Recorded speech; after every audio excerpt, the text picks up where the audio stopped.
Nouveau tutoriel sur iMovie, on va essayer de voir comment utiliser quelques outils de montage, quelques fonctions avancées du logiciel iMovie.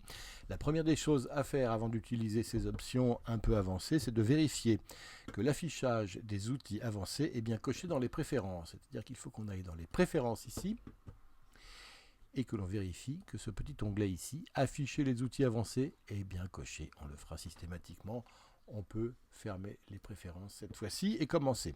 Alors au-dessus de la bibliothèque ici des événements, il y a un petit outil ici qui s'appelle l'outil d'édition. Le raccourci clavier c'est le E pour l'utiliser. À quoi nous sert cet outil d'édition?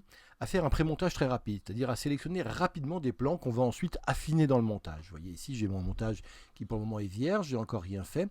Je vais commencer à sélectionner des plans en parcourant mes rushs, comme ça mes images, par exemple ici cette vague avec ce surfeur là sur la droite. Ah bah très bien, bah, je vais bien le sélectionner à partir du moment où il sort de l'eau, hein. Donc voilà, hop, je le prends à partir de là et voilà, je vais le prendre qui suit la vague,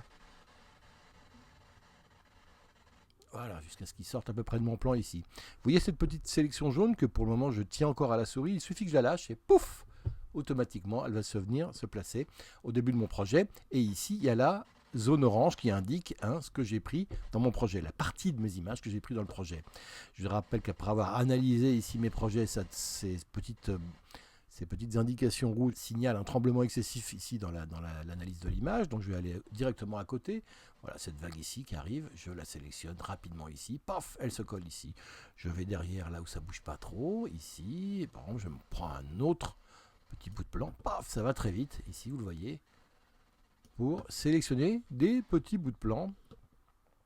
Je tourne dans mes rushs ici. Bon, j'ai une partie ici, vous voyez, qui est moins dans la mer, mais plus sur le petit village de Bidart. Donc voilà une manière de poser des plans très rapidement, quitte à affiner par la suite, si ça ne me plaît pas. Ensuite, on va utiliser une autre fonction avancée d'iMovie qui s'appelle le marqueur de favoris. Pour passer de cet outil édition à l'outil standard, soit on clique sur la flèche ici, soit on tape sur la touche Return ici. Et je suis repassé sur l'outil flèche. Cette fois-ci, je vais utiliser une autre fonction avancée d'iMovie qui consiste à marquer certains clips comme étant des clips favoris. Alors, on vérifie d'abord que rien n'est sélectionné et on clique sur la petite étoile. Rien n'est sélectionné ici dans mon... Il ne faut pas que j'ai une sélection comme ça ou une sélection comme ça, non. Il faut que tout soit désélectionné. Et là, je clique sur l'étoile ici. Et puis, vous voyez, je passe en revue mes rushs. Je vais essayer comme ça de voir quelles sont les images qui peuvent me servir. C'est très utile en début de montage. Vous voyez, par exemple, voilà, ça m'a l'air pas mal ce petit plan où je descends. Voilà, je descends du ciel. Hop, et je vais... Voilà, et en même temps, mon fils se retourne là. Ça c'est très bien. Donc je prends ici ce bout de clip avec la petite étoile verte, vous voyez le plan, et ça, je trouve que c'est une image sympa. Ça va la marquer. Il va y avoir une petite barre verte qui va me dire, ça c'est un des plans favoris, c'est une des belles images de ton film, ne l'oublie pas dans le montage. Alors la première fois qu'on voit ces rushs, c'est ce qu'il faut faire. Il faut commencer par ça. C'est ce que je vous conseille, c'est de regarder ce que vous pouvez utiliser, par exemple ça. Hop, le petit bout il marche comme ça, là je le trouve assez sympa. Voilà, je le marque en favori. Paf, ça va être un des favoris. Je vais un peu plus loin ici, ou plus loin là. Bruno toujours ici. Moi j'aime bien ce petit mouvement là. Allez, je le marque en favori. Pouf, voilà en vert. Autre chose, vers la mer. Voilà, ce petit bout là, entre les mouvements. Voilà, c'est assez court. Avant que ça bouge ici, ça aussi ça peut être un de mes favoris. Vous voyez tout ce que j'ai présélectionné ici, il y a une barre verte maintenant, je sais que c'est des images sympas que je vais pouvoir choisir. Ça c'est une manière aussi de préparer son montage en cliquant, voilà ce mouvement aussi, c'est cette avancée de Bruno là, hop, je sais que je vais l'utiliser, donc je la mets en vert ici comme ça, je la mets en favori, voilà. Marqueur de favori. Pour enlever ce marqueur de zone verte, ce marqueur favori, on peut aussi cliquer sur l'étoile blanche à côté. Voyez, et là, je repasse là où j'ai mis du vert. Et hop, je l'efface. Je clique sur mon étoile noire pour mettre un favori. Ici, une barre verte. Paf, la barre verte est là.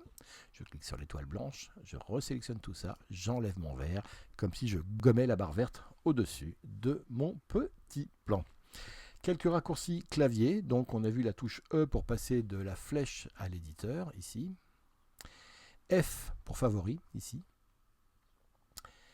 Unmark U, hein, pour passer sur la flèche blanche, hein, ici, vous allez voir, paf, unmark, effaceur, quoi, enleveur de marque.